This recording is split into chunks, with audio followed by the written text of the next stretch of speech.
nada más, si les parece, porque lo estamos haciendo todos los días, estamos hablando de nuestros dirigentes que dieron hasta su vida porque se alcanzara la libertad en nuestro país, la justicia, la democracia, el respeto a nuestra soberanía. Antes, lo he venido diciendo, se hablaba del fin de la historia durante todo el periodo neoliberal.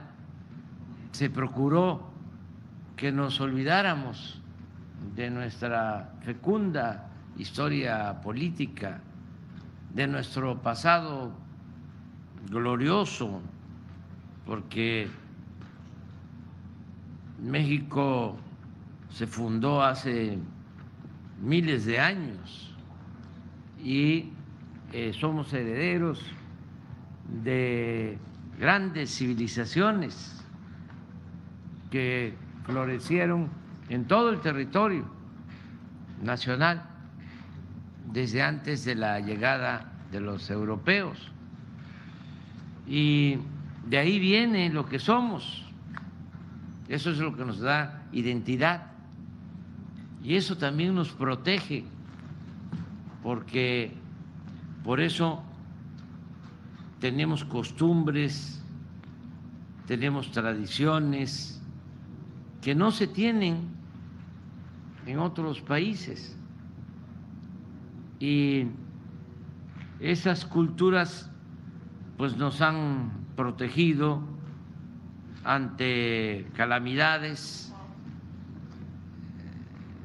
epidemias, temblores, inundaciones, malos gobiernos, corrupción, y siempre nuestro país sale adelante del flagelo de la violencia, las drogas. Baste decir que nosotros por esas culturas no tenemos tanto vicio por las drogas.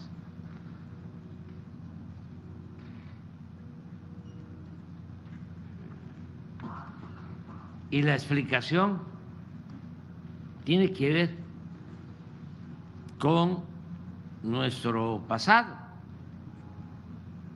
con nuestras costumbres, nuestras tradiciones, la importancia que tiene para nosotros la familia, la solidaridad familiar. La familia en México es la institución de seguridad social más importante. Esto no sucede en otros lados.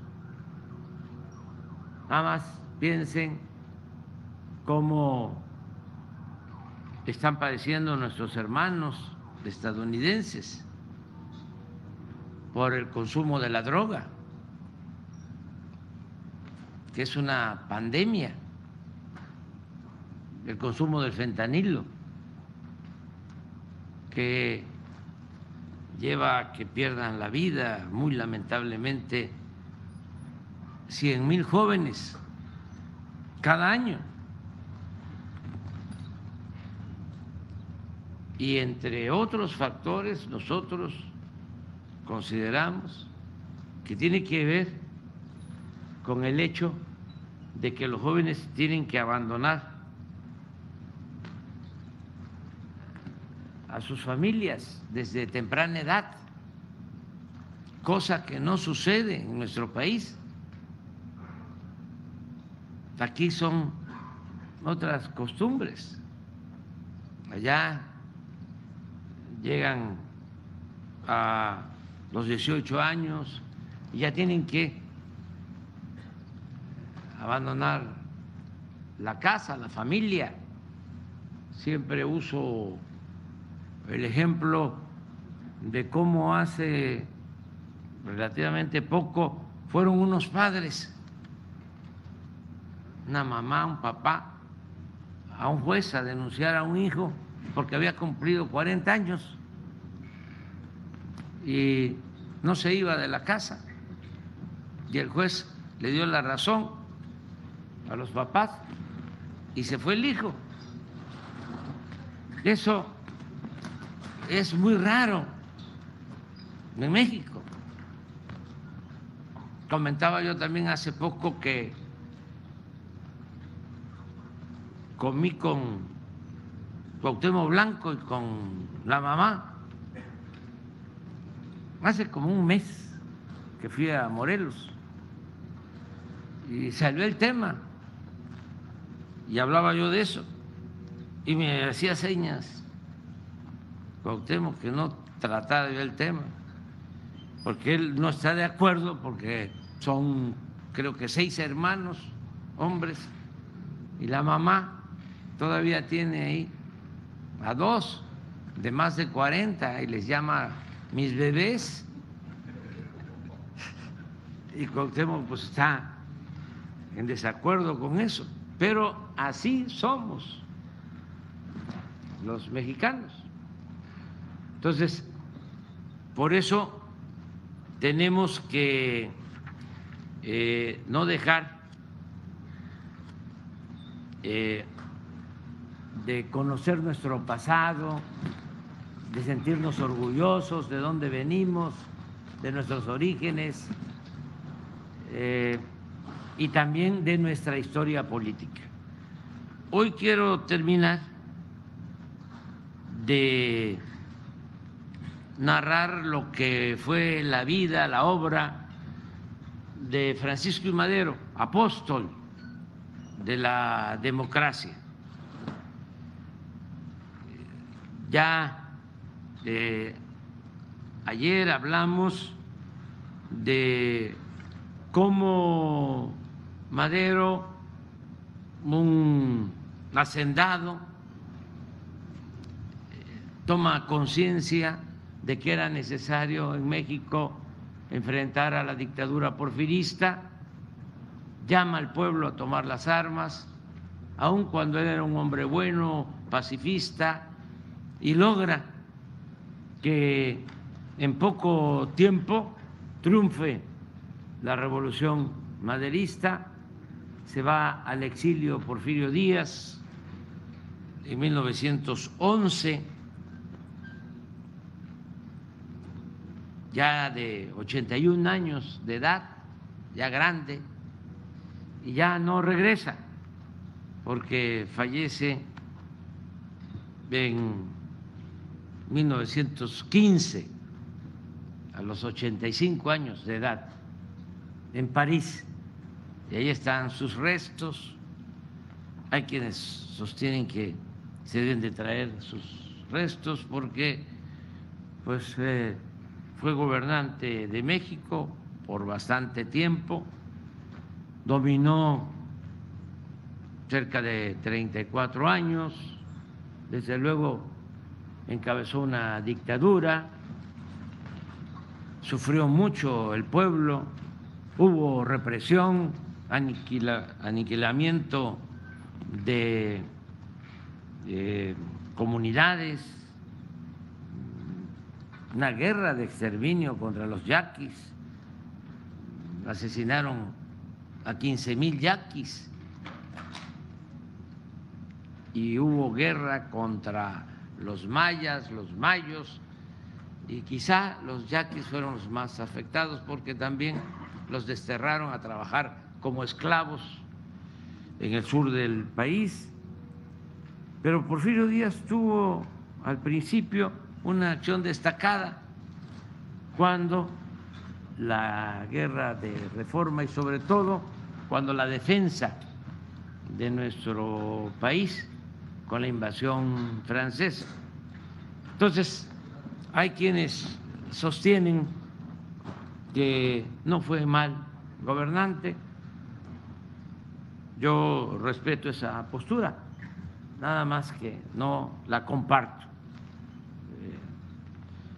si hubiese habido en ese entonces un buen gobierno, no hubiese habido revolución. Pero pues hay que ser respetuosos, sobre todo de los difuntos, y sí tener en cuenta lo que es la historia. Yo escribo en el libro, en este libro que se llama Gracias, que ya es mi último libro porque me retiro a finales de septiembre, me jubilo y es el último libro con propósitos históricos, políticos que escribo. Ya no voy a escribir esos libros, ni voy a tener comunicación, ni voy a participar en ningún evento público, no aspiro a ser jefe máximo, ni a ser líder moral, ni caudillo, ni mucho menos cacique. Yo a finales de septiembre me jubilo, ya cierro mi ciclo y estoy contento, ayer lo decía, porque está garantizado el relevo generacional y me voy a ir con mi conciencia tranquila, con el deber cumplido. Lo que más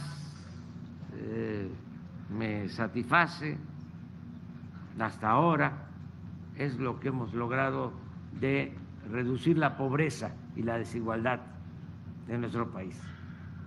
Si me preguntan de qué se siente más orgulloso, de eso. Me siento muy contento y me voy también porque pues ya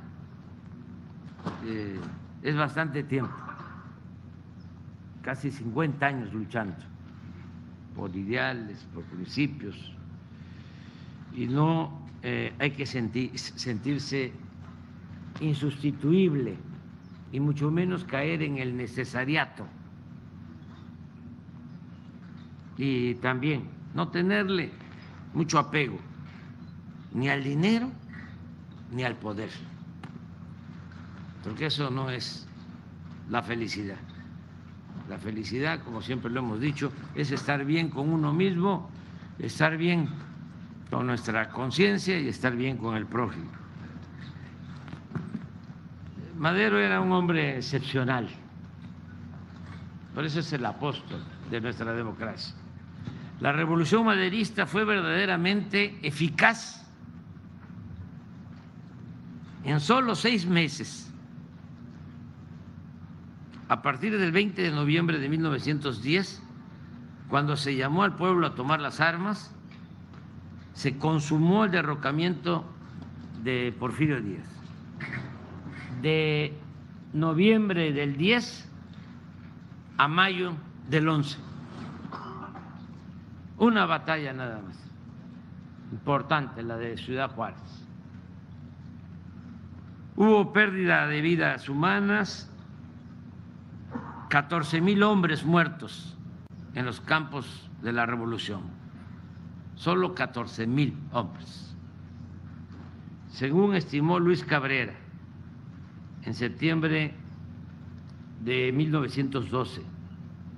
Pero este saldo, por siempre lamentable, resultaría menor, muchísimo menor, al que se registró en las etapas posteriores, a partir de que asesinan a Madero, de mucha mayor violencia, precisamente por el golpe de Estado. Hasta la llegada de Madero no hay tantos sacrificios. Es a partir del asesinato de Madero y de Pino Suárez que se desata con más violencia la revolución. Además, el dinero utilizado para la revolución maderista fue relativamente poco. Desde los primeros días del triunfo, la revolución fue auditada, fíjense eso, en forma rigurosa como ninguna otra en el mundo. Se auditó lo que costó la revolución maderista. Costó 642,195 pesos de entonces, de los cuales 358,000 se destinaron a la compra de armas, municiones y equipos. El monto total fue reconocido por el gobierno interino, que respetando el acuerdo del 31 de mayo de 1911 en Ciudad Juárez, se le entregó, el gobierno entregó a Gustavo A. Madero ese monto, los 642,195 pesos. Y Gustavo Madero procedió a devolver ese dinero a los aportantes, a los que habían participado con dinero para que se hiciera la revolución en contra de Porfirio Díaz. Nunca se pudo comprobar que la revolución maderista recibiera fondos de empresas de Estados Unidos, como denunciaron sus adversarios. En suma, la libertad se había conquistado sin muchos problemas. Los daños a los activos productivos fueron mínimos. Se respetaron la vida y los intereses de los extranjeros. No hubo fuga de capital, ni se debilitó la hacienda pública.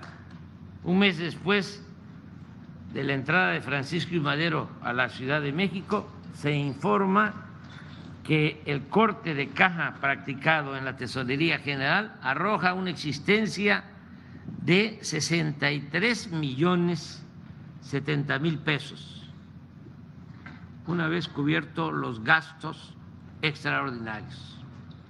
63 millones de pesos en caja después de la revolución. Sin embargo, el trabajo que se tenía que hacer para desmontar al viejo régimen y cumplir con las demandas de democracia y justicia estaba aún por comenzar. La famosa carta abierta del 27 de abril de 1911 de Luis Cabrera a Madero, recomendándole ir al fondo, lo dice todo. La metáfora que utiliza es cruda y dramática. Dice Luis Cabrera: las revoluciones son siempre operaciones dolorosísimas para el cuerpo social, pero el cirujano tiene ante todo el deber de no cerrar la herida antes de haber limpiado la gangrena. La operación, necesaria o no, ha comenzado. Usted abrió la herida y usted está obligado a cerrarla. Pero ay de usted si acobardado ante la vista de la sangre o conmovido por los gemidos de dolor de nuestra patria, cerrara precipitadamente la herida sin haberla desinfectado y sin haber arrancado el mal que se propuso usted extirpar, el sacrificio habría sido inútil y la historia maldeciría el nombre de usted, no tanto por haber abierto la herida, sino porque la patria seguirá sufriendo los mismos males que ya daba por curados y continuaría además expuesta a recaídas cada vez más peligrosas y amenazas de nuevas operaciones cada vez más agotantes y cada vez más dolorosas. Hasta ahí la cita. Aun cuando el tiempo le dio la razón al licenciado Blasco Urrea,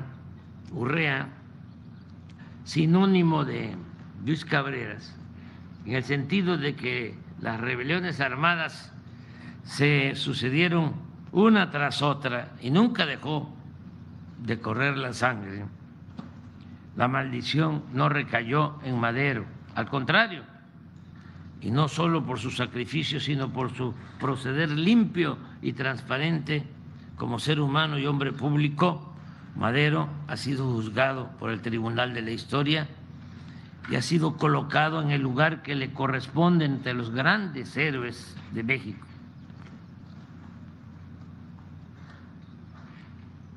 Ya desde la campaña electoral, su principal ofrecimiento al pueblo de México fue hacer efectivo el derecho a la libertad y en eso cumplió con creces. Como dirigente y mandatario siempre luchó por alcanzar ese ideal que según sus convicciones traería aparejada la prosperidad y la paz. Es cierto, cometió errores y no supo entender y enfrentar el problema agrario, pero más allá de sus fallas, se adelantó como nadie a su época. Fue un visionario genial, un idealista extraordinario, víctima del atraso cívico del país y de la enorme dificultad que entrañaba derrumbar a un régimen tan impenetrable y pervertido como el de Porfirio Díaz para construir una república democrática. Ya nada más para terminar. En la conspiración contra Madero, del golpe y el asesinato del presidente y del vicepresidente José María Pino Suárez, el 23 de febrero de 1913, además de los oligarcas del antiguo régimen porfirista y de Victoriano Huerta y sus chacales, participó siempre con una actitud destacada e influyente el representante del gobierno de Estados Unidos en nuestro país, Henry Wilson, a quien nunca se debe olvidar por ser el embajador más siniestro que se haya padecido en México en 200 años de relaciones diplomáticas entre nuestros países. No ha habido ningún embajador más perverso que Wilson. El asesinato del apóstol de la democracia lo traman los generales Huerta, Blanquet, Mondragón y Félix Díaz. Ellos se encargan de escoger al autor material del crimen y la decisión recae en el mayor de rurales, Francisco Cárdenas, que había operado contra las fuerzas magonistas encabezadas por Santana Rodríguez, conocido como Santanón, en el sur de Veracruz en 1910. Y también este chacal, Francisco Cárdenas, había combatido en 1912 a los rebeldes zapatistas de Iztapan de la Sal, en el Estado de México. Francisco Cárdenas, dice el maestro Taracena, historiador, pidió que la orden se la diera directamente Huerta, por lo que fue conducido a la oficina donde estaba Huerta, quien le ofreció una copa de coñac. El 22 de febrero por la noche, luego de 4 días de cautiverio en la intendencia del Palacio Nacional, esa intendencia ya se convirtió en un recinto para rendir permanentemente honores a Madero. Ya se conoce como la Intendencia de la Traición y se reconstruyó de cómo estuvo ahí 4 días encerrado en esa intendencia el presidente Madero y el vicepresidente Pino Suárez. El 22 de febrero, en la madrugada, son despertados para ser trasladados a la penitenciaría. Se visten apresuradamente el presidente, el vicepresidente, y se despiden de Ángeles.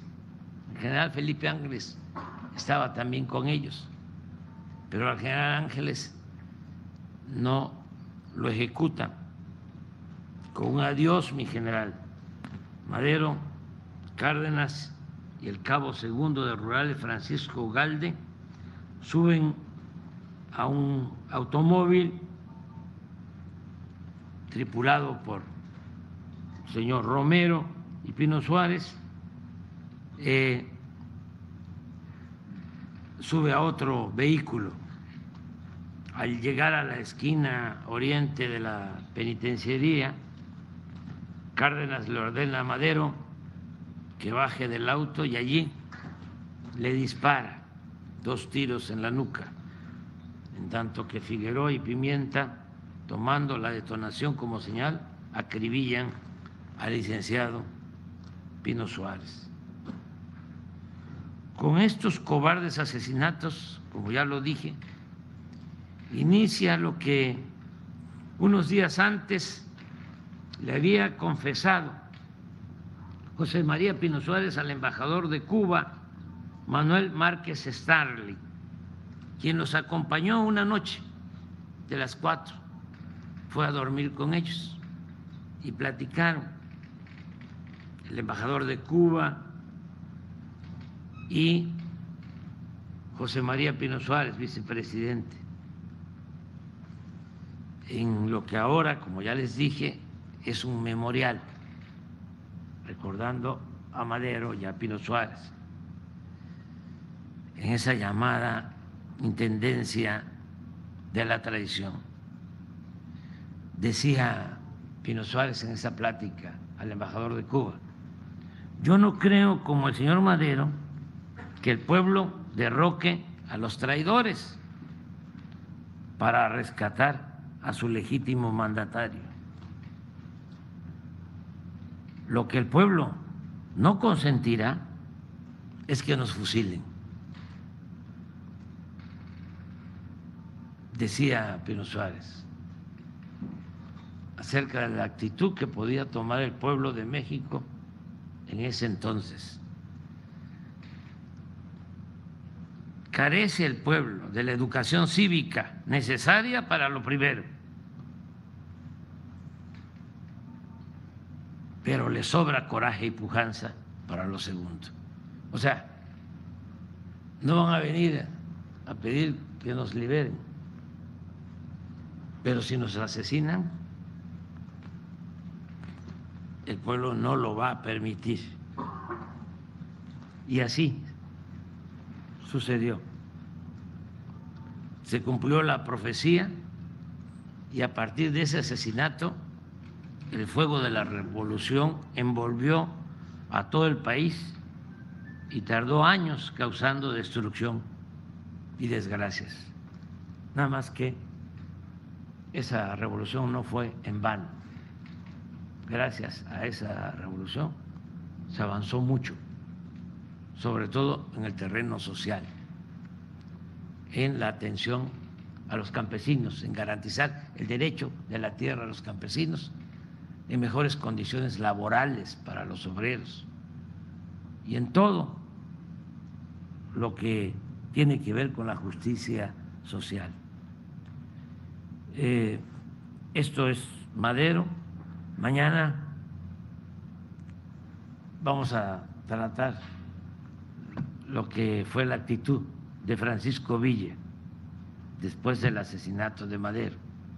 Francisco Villa, el revolucionario del pueblo. ¿Ya terminamos?